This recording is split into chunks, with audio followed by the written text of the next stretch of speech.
ফাতেমাতু জোহরা রাদিয়াল্লাহু তাআলা আনহা বাবা ধরে নেওয়ার পরে টুক টুক টুক টুক করে বাড়ির দিকে রওনা হয়ে গেলেন। বিশ্বের নবী খাদিজা দরজাতে দাঁড়িয়ে গেলেন। খাদিজা রাদিয়াল্লাহু তাআলা আনহা ওয়াজার মনে বাবা কান্না করতেছিলেন। এমন সমাজে বিশ্বের নবী খাদিজা দরজাতে একটা ডাক দিয়ে দিলেন, যেমনি একটি আওয়াজ দিয়ে দিলেন, সঙ্গে সঙ্গে খাদিজা দরজাখানা খুলে দিলেন। দেখছেন তো বিশ্বের নবীর শরীরের জামাটা রক্তে লাল হয়ে আছে। ফাতেমাতু জোহরা একদিকে দাঁড়িয়ে আছে। খাদিজা বললেন, ইয়া রাসূলুল্লাহ, ওগো আল্লাহর নবী গো, আপনার এই অবস্থাটা কেন আপনি বলুন না কেন? আমি খাদিজার সহ্য করতে পারি না। ইয়া রাসূলুল্লাহ, আপনি কোথায় চলে গেছিলেন বলুন না কেন? আপনাকে কে এমন করে অত্যাচার করেছে বলুন না কেন? দেশের নবী আমার বললেন, খাদিজা একটু কান্নাটা বন্ধ করো, চোখের পানিটা তুমি বন্ধ করো। ওগো খাদিজা, আমি একটি কথা জিজ্ঞাসা করব। খাদিজা বললেন, ইয়া রাসূলুল্লাহ, ইয়া হাবিবাল্লাহ নবী গো, আপনি একটা কেন, আপনি যত জিজ্ঞাসা করবেন করুন না কেন, আপনি যতই কথা বলবেন বলুন না কেন? বিশ্বের নবী বললেন, খাদিজা, তোমার বাড়ির দরজাতে আসার পরে আমি একটাই আওয়াজ দিয়েছি, এক আওয়াজে তুমি দরজাটা খুলে দাও, দ্বিতীয় আওয়াজ তোমার দরজাতে দিতে হয় না। খাদিজা রাদিয়াল্লাহু তাআলা আনহা বললেন, ইয়া রাসূলুল্লাহ, ওগো আল্লাহর নবী গো, এই পৃথিবী দুনিয়া যেদিনকে শেষ হয়ে যাবে, যেদিনকে পৃথিবী দুনিয়া ধ্বংস হয়ে যাবে, রোজ হাসরের ময়দানে আল্লাহ রাব্বুল ইজ্জত বিচারক হয়ে বিচার করবেন। সেই সমাজে একটার পরে দ্বিতীয় আওয়াজ যদি আপনি আমার দরজাতে দিয়ে দিতেন, তাহলে ওই দ্বিতীয় আওয়াজের জবাবটা আমি আল্লাহর দরবারে কি বলে দিব? তার জন্য ইয়া রাসূলুল্লাহ, আপনার জন্য আমি 24 ঘন্টায় দরওয়াজাতে দাঁড়িয়ে দাঁড়িয়ে আমি ইন্তজার করতে থাকি। নবী আমার বললেন, খাদিজা, ও খাদিজা, তুমি 24 ঘন্টা দাঁড়িয়ে দাঁড়িয়ে আমার জন্য তুমি ইন্তজার করো, এক আওয়াজে দরজা খোলার জন্য তুমি দাঁড়িয়ে থাকো, তবে তোমার শরীরে কি বেদনা হয় না? তোমার শরীরে কি কষ্টটা হয় না? খাদিজা বললেন, ইয়া রাসূলুল্লাহ, ওগো আমার স্বামী মাতার মনে নয়নের তারা, ইয়া রাসূলুল্লাহ, দাঁড়িয়ে দাঁড়িয়ে আমার কষ্টটা হয়, আমার বেদনা হয়ে যায়। তবে নবী গো, আপনি যখন আমার দরজাতে এসে একটা ডাক দিয়ে দেন আর আমি এক আওয়াজে দরজা খুলে দিই, আর আপনার পবিত্র চেহারা দেখতে গেলে আমার শরীরের সমস্ত বেদনা দূর হয়ে যায়। সুবহানাল্লাহ, নারে তাকবীর। তবে বলো ভাই, তাহলে নবী ছিলেন কি? আজ আমরা ওই নবীরই তো উম্মত, নবীর প্রতি বেশি বেশি ভালোবাসা রাখার চেষ্টা করি। আজ মৃত্যুকে স্মরণ করো, বাস্তবত মরতে সকলকেই হবে, কিন্তু আল্লাহ বলছে হাক্কা তুকাতিহি ওয়ালা ইল্লা ওয়া আনতুম মুসলিমুন, তোমরা মরিও না ততক্ষণ পর্যন্ত যতক্ষণ পর্যন্ত তোমরা পাক্কা মুমিন মুসলমান না হবে, ইমানদার হয়ে মরো। বলেছি না, প্রত্যেকটা মানুষের রূহকে দুই জায়গাতে রাখা হয়, এক নাম্বার ইল্লিন, দুই নাম্বার সিজ্জিন। কোথায় বললাম? দুইটা জায়গায়। কিন্তু নবীর রূহটা কোথায় রাখা হয়েছিল? এখানে নবীরও তো জান কবজ করা হয়েছে, হয়েছে না হয়নি? হয়েছে। নবীর রূহ রাখা হয়েছিল 8খানা জান্নাতের মধ্যে, জোরে বলুন সুবহানাল্লাহ। আর ওই জান্নাত থেকে বের হয়ে রূহ বলেছিল, আল্লাহ আমাকে জান্নাতের মধ্যে না রেখে তোমার বিশ্বের নবীর দেহের মধ্যে আবার আমাকে ওয়াপাস করে দাও। তাই নবী মুস্তাফার রূহকে নবীর দেহে ওয়াপস করা হয়েছে, তাই নবী এখনো হায়াতুন নবী, জীবিত নবী, জোরে বলুন সুবহানাল্লাহ। ইহানো বিশ্বের নবী, দয়ার নবী, রাহমাতুল লিল আলামিন, তিনি খাদিজার বাড়ি থেকে বেরিয়ে গেলেন। যার নাম হচ্ছে হযরত সাহাবী আবু জার গাফারি রাহমাতুল্লাহ আলাইকে সঙ্গে নিলেন। ইহারো সাহাবী আবু জার গাফারি রাহমাতুল্লাহ আলাইকে নিয়ে যখন রাস্তা ধরে চলে যাচ্ছেন, কিন্তু একটা কথা যদি জেনে রাখেন ভাই, পৃথিবীতে মানুষ বেঁচে থাকাকালীন আল্লাহ যদি রেখেছেও, এখানেও হাদিস থেকে প্রমাণিত আছে কি মানুষকে আল্লাহ যদি রেখেছে একমাত্র সাক্ষী স্বরূপ রেখেছে। সাক্ষী স্বরূপ আল্লাহর নবী দয়ার মুস্তাফা সাহাবীদেরকে নিয়ে চলতে চলতে রাস্তা ধরে চলে যাচ্ছেন, তো দেখছেন এক জায়গাতে জানাজা চলছে। তো সাহাবীরা বলছেন ওই লোকটা মারা গেছে, পরহেজগার মুত্তাকি, খুব ভালো ছিল লোকটা, খুব নামাজি ছিল। আচ্ছা বলো, যদি কোনো একজন নামাজি যদি মারা যায়, ভালো লোক যদি মারা যেত, লোকে প্রশংসা করবে না করবে না? করবে, অবশ্যই করবে। আর যদি কোনো মাতাল মরে যায় তো কি করবে? বলে মরাছে ভালো হয়েছে, দেশটাকে গ্রামটাকে শেষ করে দেবে এই মাতালে। মুসলমানকে লজ্জা করা উচিত।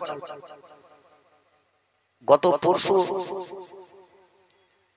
তার আগের দিন দুবরাজপুরে বললেন জালসাতে যাচ্ছি, তো এক জায়গাতে মদের দোকানে দেখছি তো সুবহানাল্লাহ মুসলমান লাইন দিয়ে মদ কিনাকিনি করছে। দোকানে লাইন দিয়ে এত ভিড়, যাওয়া যায় না গাড়ি নিয়ে। তাহলে বলুন মুসলমান কত বেলজ্জা। যে মদ মুসলমান না জানতে অবুঝে যদি জবানের মধ্যে এক ফোঁটা মদ ফেলে দেয়, তার 40 দিনকার ইবাদত বরবাদ হয়ে যায়। সুবহানাল্লাহ। তাহলে এক ফোঁটাতে কত ফোঁটা যে খাচ্ছে থেকে জেনে শুনে, তাহলে তার ভিতরে কিন্তু থাকবে। আমি যুবক ভাইদেরকে জোরহাত করে বলছি, ভাই একটুকু পরিবর্তন হন। এতদিন যা করেছেন তোবাতিল্লাহ করে আখিরাতকে চিন্তা করুন, কবরকে স্মরণ করে একটু পরিবর্তন হন। কি কবরে আবার কি অবস্থাটা হবে? তো সাহাবীরা বলছেন কি ওই লোকটা খুব পরহেজগার মুত্তাকি ছিল, মারা গেছে। খুব লোকটা খুব ভালো ছিল। তো আল্লাহর নবীর কানে যখন আওয়াজ গেছে, তো নবী বলছেন ওয়াজাবাত, চলে যাচ্ছেন। আর এক জায়গাতে একটু দূর দিয়ে দেখছেন তো সেখানেও জানাজা চলছে, কিন্তু সেই লোকটা ছিল মাতাল, জুয়াখোর, আপনার চুরি চামারি ডাকাতি বেঈমানি করে করে খেয়ে আছে, বুঝলেন? তো সাহাবীরা বলছে লোকটা মারা গেছে, ঠিক হয়ে আছে, ভালোই আছে, বালা চলে গেছে গ্রাম থেকে। তো আল্লাহর নবী সে কথাটাও শোনার পরেও বলছেন ওয়াজাবাত। আচ্ছা বলুন, দুই জায়গাতে দুই রকম কথা, কিন্তু নবী একই কথা বলেন, ওখানে ওয়াজাবাত এখানে ওয়াজাবাত। একজন সাহাবী চট করে বলে উঠলেন, ইয়া রাসূলুল্লাহ, ইয়া হাবিবাল্লাহ, আপনি ওখানেও বললেন ওয়াজাবাত, এখানেও বলছেন ওয়াজাবাত, কারণটা কি? আমরা দুই জায়গাতে দুই রকম কথা বললাম, আর আপনি দুই জায়গাতে একই কথা বললেন। আল্লাহর নবী বললেন, ও আমার সাহাবীরা শোনো, আল্লাহ রাব্বুল ইজ্জত পৃথিবীতে মানুষকে সাক্ষী স্বরূপ রেখে দিয়েছে। যদি 100 জন ব্যক্তি তার প্রশংসা করে কি লোকটা খুব ভালো ছিল, পরহেজগার মুত্তাকি ছিল, মারা গেছে, আর 50টা লোক যদি বলে কি না খুব হারামি ছিল, তো 100টা লোকেরই আল্লাহ হুকুম দিয়ে ওই ব্যক্তির জন্য জান্নাত ওয়াজিব করে দিয়েছে। সুবহানাল্লাহ। আর যদি 100টা লোকে বলে দেয় কি লোকটা খুব হারামি ছিল, মরেছে, ঠিক হয়েছে, তাহলে ওর জন্য জাহান্নামকে আল্লাহ একবারে ওয়াজিব করে দিয়েছে। সুবহানাল্লাহ। তাহলে জাহান্নাম থেকে বেঁচে থাকার চেষ্টা করো, মানুষ মানুষকে ভালোবাসার চেষ্টা করো, যাতে মানুষ আমাদের মরার পরও প্রশংসা করতে পারে। এখন বিশ্বের নবী আবু জার গাফারি রাহমাতুল্লাহ আলাইহি নিয়ে গেলেন। নিয়ে যাওয়ার পরে দেখছেন একটা কবরস্থানের নিকটে গিয়ে যেমনি দাঁড়ালেন, দেখছেন একটা নওজওয়ানের কবরে অতিরিক্ত আযাব চলছে। জোরে বলো সুবহানাল্লাহ। এখানে এর একটু সাউন্ড বাড়ান তো ভাই। তো আপনার বলছেন বিশ্বের নবী আমার সাহাবী আবু জার গাফারি রাহমাতুল্লাহ আলাইহি বলছেন একটু দাঁড়িয়ে যাও।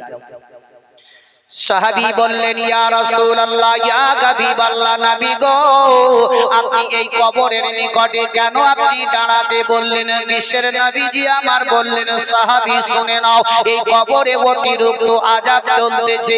আমি আল্লাহর নবী, আমি রাহমাতুল লিল আলামিন, আমি আল্লাহর কাছে একটু দোয়া করব যাতে তার কবরের আযাবটাকে বন্ধ করে দেয়। ও আমার ভাইরা, বাপজিরা, মা বোনেরা আমার, দেখুন আল্লাহর নবী দয়ার মোস্তফা যখন দাঁড়িয়ে গেলেন, সাহাবী আপন বিশ্বের নবীর দিকে তাকিয়ে তাকিয়ে দেখতেছিলেন। এমন সমাদে জিবরিল আমিন বাবা নবীর কাছে আসলেন, বললেন ইয়া রাসূলুল্লাহ, ইয়া হাবিবাল্লাহ, নবী গো, আপনি এই নওজওয়ানের জন্য দোয়া করবেন না করবেন না? আল্লাহ তার কবরের আযাব কিয়ামত পর্যন্ত বন্ধ করবে না। আল্লাহর নবী গো, আপনি মুনাজাত কখনোই করবেন না, তার জন্য আপনি হাত কানা তুলবেন না। বিশ্বের নবী আমার চুপ করে গেলেন। দয়ার নবীর মুখখানা শুকমুখ হয়ে গেল। ও আমার ভাইরা, বাপজিরা, আমার যুবক যুবক ভাইদেরকে বলবো, একটু একটু পরিবর্তন হয়ে যান। যদি পৃথিবীর দুনিয়াতে মা বাপ বেঁচে আছে, মা বাপের প্রতি ইহসানি করো, মা বাপকে বেশি বেশি করে ভালোবাসুন। কোরআন বলতেছি ওয়া বিল ওয়ালিদাইনি ইহসানা, তোমরা মা বাপের প্রতি ইহসানি করো। মা বাপের পদতলে জান্নাত আছে। আজ আমরা নামাজ পড়ে পড়ে কপালকে ঘিসতে ঘিসতে যদি কালো করে দে, আর মা আপনি জননী যদি গর্ভধারিণী মা আজকে দাঁড়ে দাঁড়ে লোকের কাছে কাছে গিয়ে চেয়ে যদি খায়, মা যদি চোখের পানি ফেলে দেয়, তুমি যতই নামাজ পড়ো না কেন, তোমার মায়ের চোখের পানির কখনো তুমি ঋণ শোধ করতে পারবে না। তোমার মা যদি চোখের পানি ফেলে বেড়ায়, তোমার নামাজ পড়াটাই একদম বেকার হবে। মা বাপকে ভালোবাসুন। ওই সমাধি আল্লাহর নবী দয়ার মুস্তাফা রাহমাতুল লিল আলামিন সাহাবী আবু জার গাফারি রাহমাতুল্লাহ আলাইকে বললেন, ও সাহাবী আবু জার গাফারি, শুনে নাও, তুমি এই গ্রামের মধ্যে চলে যাও, চলে যাও। কেননা এই নওজওয়ানের পৃথিবী দুনিয়াতে মা বেঁচে আছে না বাপ বেঁচে আছে, একটু খবরটা নাও না কেন। যদি তার কেউ আত্মীয় বেঁচে থাকে, মা কিংবা বাপ, তাকে আমার নিকটে ডেকে নিয়ে আসো। ওই সমাধি সাহাবী আপন বাবা দৌড়ে দৌড়ে দৌড়ে দৌড়ে দৌড়ে গ্রামে চলে গেলেন। আর গ্রামে যাওয়ার পরে চারিদিকে আপন বাবা খোঁজ নিতে আরম্ভ করে দিল। এমনকি সাহাবী একটা একটা বাড়িতে নিয়ে খোঁজ নিতে লাগলো। দেখা গেল ওই নওজওয়ানের একমাত্র বৃদ্ধ বয়স্ক মা বেঁচে আছে। ওই মা জননীকে আপন বলতে লাগলো। সাহাবী বলে, ও গো বুড়ি মা, আজকে বিশ্বের নবী তোমাকে ডাক করেছে, চলো। দয়ার নবী মুস্তাফা তোমাকে ডাক করেছে, চলো। ওই সমাতে বুড়ি লাঠি খানা নিয়ে টুক টুক টুক টুক করে বিশ্বের নবীর কাছে সে হাজির হয়ে গেল। দয়ার নবীজি বুড়িকে ডাকার পরে এমনকি দয়ার নবীর চোখ দিয়ে পানি পড়ে গেল। বুড়ি বলতে লাগলো, ইয়া রাসূলুল্লাহ, ইয়া হাবিবাল্লাহ, নবী গো, আপনি কেন আমাকে ডাক করেছেন বলুন না কেন? বিশ্বের নবী কুল কায়নাতের নবী বলতে বাবা বুড়ি মা, তুমি হচ্ছ গর্ভধারিণী মা, তোমার বেটা মারা গেছে, আর তোমার বেটার কবরে অতিরিক্ত আযাব চলতেছে মা। তবে তুমি একটু আল্লাহর কাছে দোয়া করো, যাতে তোমার বেটার কবরের আযাব বন্ধ হয়ে যায়। মা কাঁদতে আরম্ভ করে দিল। মায়ের দুই চোখ দিয়ে পানি পড়তে লেগে গেল। কি নবী আমার বললেন, বুড়ি মা, কেন তুমি এভাবে কান্না করো? বুড়ি বলতেছে, ইয়া রাসূলুল্লাহ, আমি জানি গো জানি আমার বেটার কবরে আযাব চলতেছে। ওগো আল্লাহর নবী, আমার বেটার জন্য কখনো দোয়া করব না। আমি এটাই আল্লাহকে বেশি বেশি করে বলবো, যাতে আমার বেটার কবরে আরো বেশি বেশি আল্লাহ আযাব দিয়ে দেয়। বিশ্বের নবী বললেন, বুড়ি মা গো, তুমি হচ্ছ গর্ভধারিণী মা, কেন তুমি এই কথা বলতেছো বলো? মা গো, তুমি যতক্ষণ পর্যন্ত দোয়া না করবে, আল্লাহ তার কবরের আযাব কখনোই বন্ধ করবে না। সুবহানাল্লাহ। মায়ের বদদোয়া লাগবে না লাগবে না? লাগবে। অনেকে যুবকেরা বলে, মা তুই যতই বদদোয়া কর, কখনো তোর বদদোয়া আমার লাগবে না, বলে না? বিবির জায়গায় বিবিকে ভালোবাসুন। মা বাপ যে গর্ভধারিণী মায়ের মতো মাকে বাসো ভালো, বাপের মতো বাপকেই ভালোবাসো। আজকে কত কত ভাইদের বাপজিদের মা বোনদের বাপ গেছে, কারোর মা গেছে, তারা কবরে সাহিত্য হয়ে তারা বড় আশা করে আছে আজকে আমার জন্য তারা দোয়া করবে, আজকে আমার জন্য তারা দান খায়রাত করবে, তারা বড় আশা করে আছে। কিন্তু আজ কোথায় ভাই, মা বাপ মরে গেল, কবরে তারা চলে গেল, তাদের জন্য আমরা দোয়াও করছি না, দান খায়রাতও করছি না। এই সাদকায়ে জারিয়া স্বরূপ তাদের জন্য ওই কবরের দিকে মা বাপকে স্মরণ করে বেশি বেশি করে দান করার চেষ্টা করব।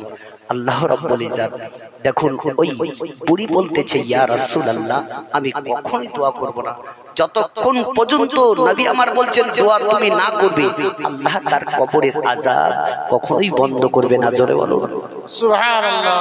এই আজকাল আমাদের মানুষ মরে যাওয়ার পর কবরস্থানে গিয়ে জানাজাকে মানে জানাজা শুরু করার আগে লাশটাকে রেখে দিয়ে ইমাম কিংবা গ্রামের কোনো মোড়ল কিংবা কোনো যোগ্যত মানুষ গিয়ে উঠে বলে কি এই লোকটা আমাদের নিকটে দীর্ঘদিন ধরে বসবাস করলো, উঠতে বসতে চলতে ফিরতে কাউকে যদি কোনো রকমের কটু কথা বলে থাকে আল্লাহর ওয়াস্তে তাকে মাফ দিও। বলে না ভাই, বলে তো সব জায়গাতেই বলে। আচ্ছা ওই লোকটা যে মারা গেছে সেই লোকটা একজন ব্যক্তিকে এমন কষ্ট দিয়ে রেখে দিয়েছে, ওই লোকটা যদি মাফ না করে আল্লাহ মাফ করবে না। আমরা জানছি কিন্তু মানছি কোথায় ভাই? আজ আমরা এক অপরে আমরা মারামারি কাটাকাটি কেন করছি বলুন? আজকে ভাই ভাই আমরা দুশ্মনী হচ্ছি কেন বলুন?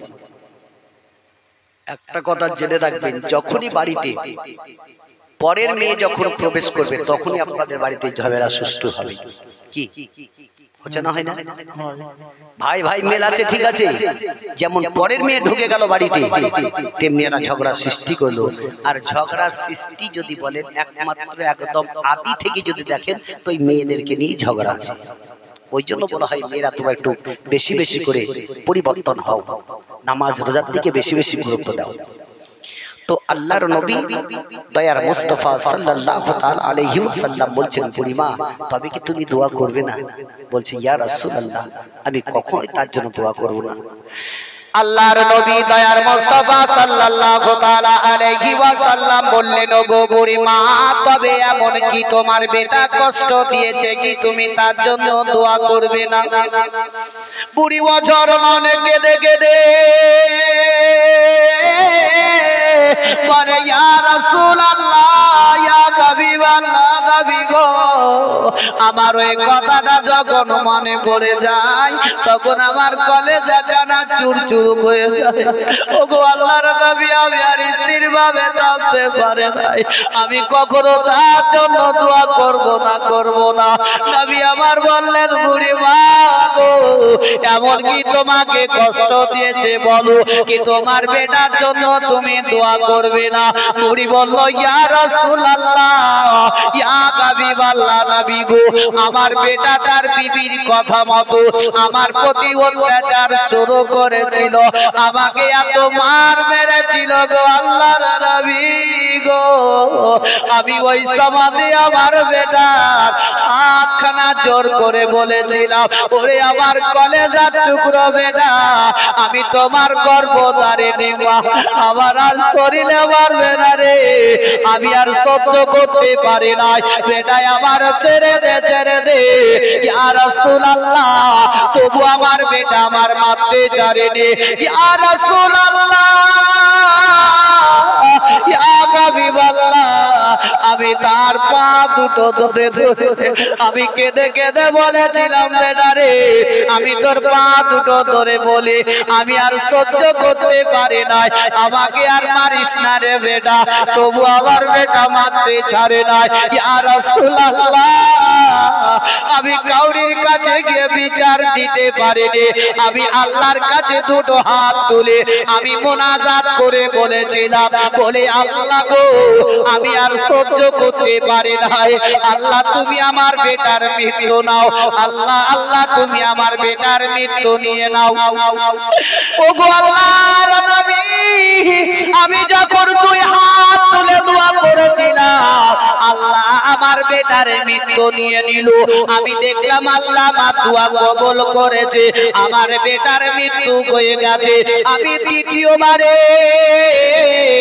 আল্লাহর কাছে হাত তুলে আমি মোনাজাত করে বলেছিলাম, বলে আল্লাহ গো আমার বেটার কবরের আযাব কিয়ামত পর্যন্ত যাতে বন্ধ না হয়।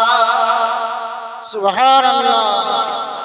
ইয়া রাসূলুল্লাহ, আমি আল্লাহকে আল্লাহর দরবারে হাত তুলে আমি দোয়া করেছি, তার জন্য আমি জানি যে আমার বেটার কবরে আযাব চলছে। জোরে বলো সুবহানাল্লাহ।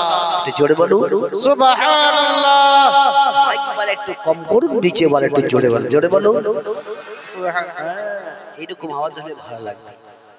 তবে যাই হোক বাপজিরা আমার, বিশ্বের নবী আমার বলছেন, বুড়ি মা তুমি কি তার জন্য দোয়া করবে না? বলছে না। মা যদি আহা বলে শব্দ করে, এই আহা শব্দটাও আল্লাহর দরবারে কবুল হয়। জোরে বলো সুবহানাল্লাহ। একটাই কথা জেনে রাখবেন, সারা পৃথিবীর মানুষ যদি দোয়া করে, আমি যদি কোনোদিন বিপদে পড়ে গেলাম, ভাই একটু দোয়া করে দিয়ে, বলি না বলি না? যদি পৃথিবীতে তোমার মা বেঁচে থাকে, মার কাছে গিয়ে বসে যদি বলা হয় কি মা আমি বড় বিপদে পড়ে গেছি, একটু দোয়া করো মা, আল্লাহ বলছে পৃথিবীর সমস্ত মানুষের দোয়া আমি কবুল করতে পারিও না পারি, কিন্তু তোমার মা যদি তোমার জন্য একবার হাত তোলে, আমি আল্লাহ তোমার মায়ের দোয়া আমি কবুল করে দেব। সুবহানাল্লাহ। তাহলে বলো, আজ আমরা মা বাপের প্রতি অত্যাচার করি, ওই জন্য বলছে ওয়াবিল ওয়ালিদাইনি ইহসানাও, তোমরা মা বাপের প্রতি ইহসানই করো, মা বাপের পদতলেই জান্নাত আছে। জোরে বলো সুবহানাল্লাহ। আজ আমরা জান্নাত জান্নাত করে ছুটে ছুটে মসজিদে নামাজ পড়তে যাচ্ছি, আর বাপ মা খেতে পাই না, লোকের কাছে কাছে চেহে চেহে খেয়ে বেড়াচ্ছে, তোমার নামাজ কবুল হবে? আগে মা বাপকে ভালোবাসো, যে মায়ের স্তন থেকে দুধ খেয়ে বড় হয়েছে, যে বাপ আমাকে বড় করেছে, সে বাপ মাকে ভালোবাসো। কিন্তু আজকাল আমরা ওই মদে আর জুয়াতে আড্ডাতে শেষ করে দিছি। আজকে মদে আমরা হাজার হাজার টাকা শেষ করে দিই, আর মা একদিকে বসে বসে কান্না করছে। এই তো আমাদের দুনিয়া। বিশ্বের নবী আমার বললেন, ও গো বুড়ি মা তুমি হচ্ছ গর্ভধারিণী মা, তবে তুমি কি তার জন্য দোয়া করবে না? বলে না না আমি তার জন্য দোয়া করব না।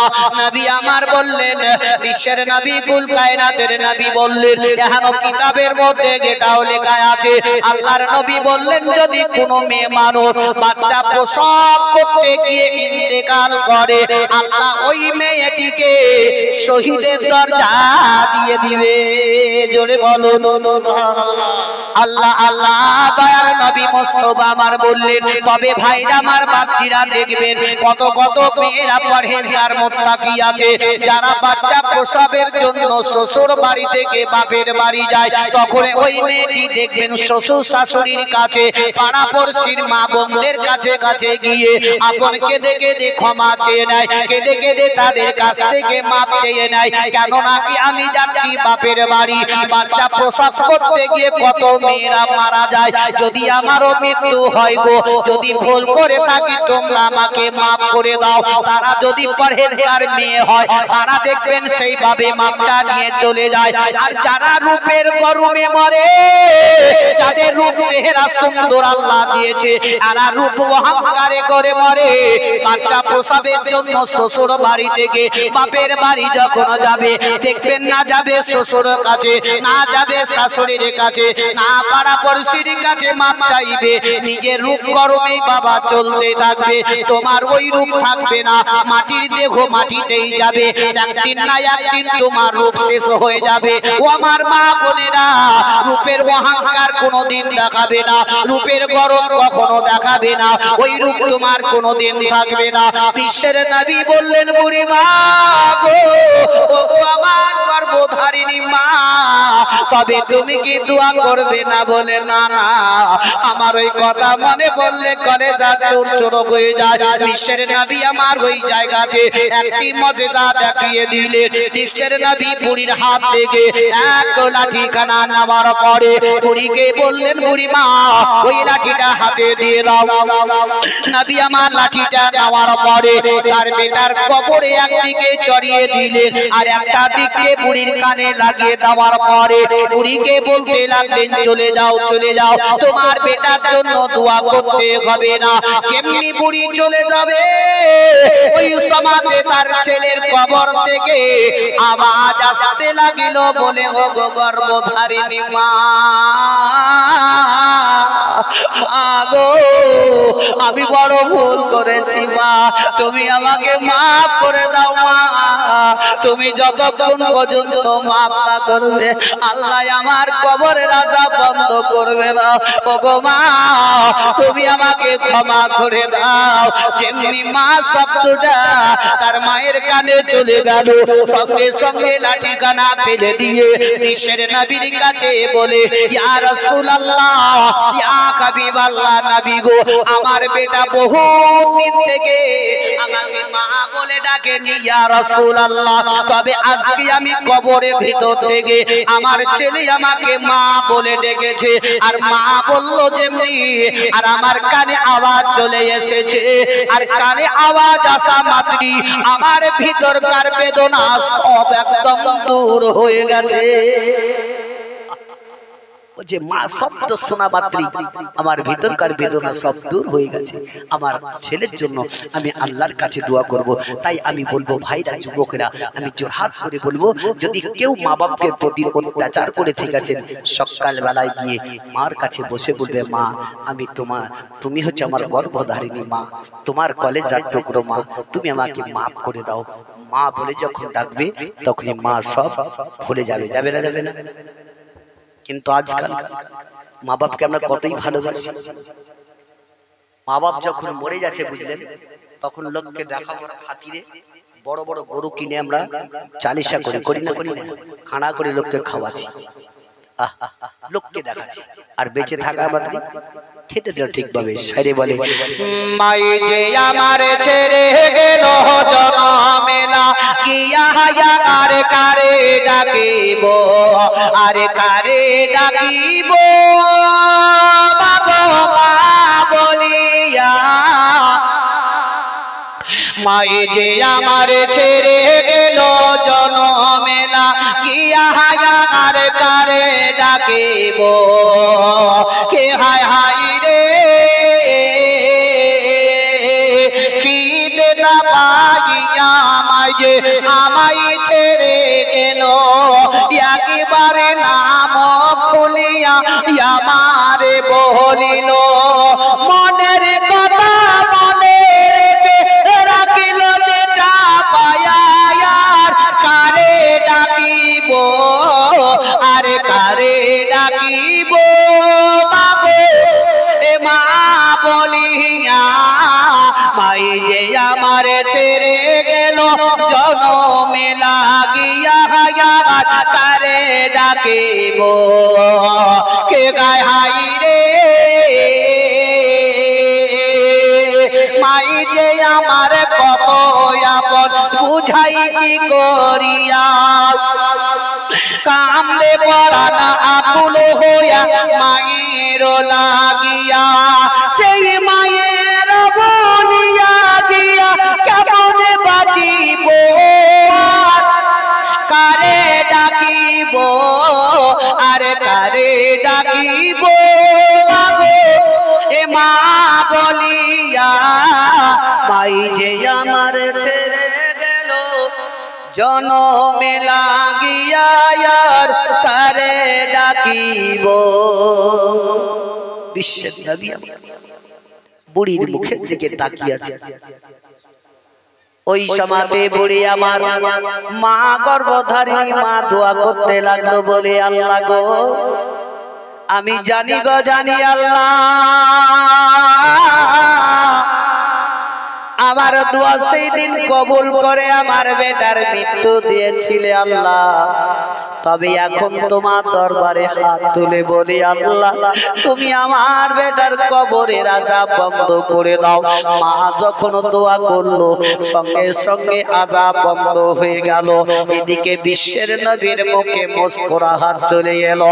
সাহাবী বললেন ইয়া রাসূলুল্লাহ ইয়া হাবিবাল্লাহ, নবী গো আপনার মুখে মুস্কুরাহাত মুস্কুরা হাত চলে এলো কারণটাকে নবী আমার বললেন সাহাবী তার মা জননী যে কবরে তালা বন্ধ করেছিল ওই তালাটা এখন খুলে গেছে তো গো সাহাবী তার বেটার কবরের আযাব এখনো বন্ধ হয়ে গেছে আমার মুখেও মুস্কুরা হাত এসে গেছে সুবহানাল্লাহ। বলো মাকে কতজন ভালোবাসেন একটু হাত ছেড়ে দেখান তো দেখি যদি সত্য মায়ের সন্তান হয় হাত ছেড়ে থাকেন এটা বন্দে মাতরম নয় যতক্ষণ হাত ছেড়েই থাকবেন রোজ হাসরের ময়দানে হাত ছেড়েই থাকবে তবে আমি বলবো ভাই মা মায়ের সত্য সন্তান আপনারা আমরা সকলে তবে গর্ভধারিণী মায়ের দিকে লক্ষ্য করে কোন একজন ভাই 500 টাকা দিবেন খুব বেশি নয় 500 টাকা চেয়েছি দেখি একটা ভাই আমার মা যদি সত্যি মাকে ভালোবেসে থাকেন আমার মা জননীর আমার আপনারা হচ্ছেন মা জননী মায়ের জাত ও মাকে যদি ভালোবেসে থাকেন আমার মায়েরা কোনো কেউ আছেন 100 টাকা কেউ দেনেওয়ালি আছেন ইনশাআল্লাহ আমি দোয়া করব ভাই মাত্র 500 টাকা যদিও না আছে এই প্রকৃত সত্য মায়ের সন্তান যদি হয়ে থাকেন এটা কেন সুবহানাল্লাহ স্থানের দিকে মা বা মাকে স্মরণ করে সেটা সুবহান নারে তাকবীর নারে তাকবীর নারে রিসালাত তবে ভাই আমি বলবো যদি 500 না হয় সত্য মায়ের সন্তান যদি হয়ে থাকেন মাত্র 100 টাকা 100 টাকা 100 টাকা করে দেখে কতজন মাকে ভালোবাসেন আমার মায়েরা ছটফট ভাই আমার 500 টাকা সুবহানাল্লাহ 500 টাকা একটু দূরে দূরে মাইক হয়ে গেছে বলে কাছে হয় না নেওয়া যায় না তবে খুব তাড়াতাড়ি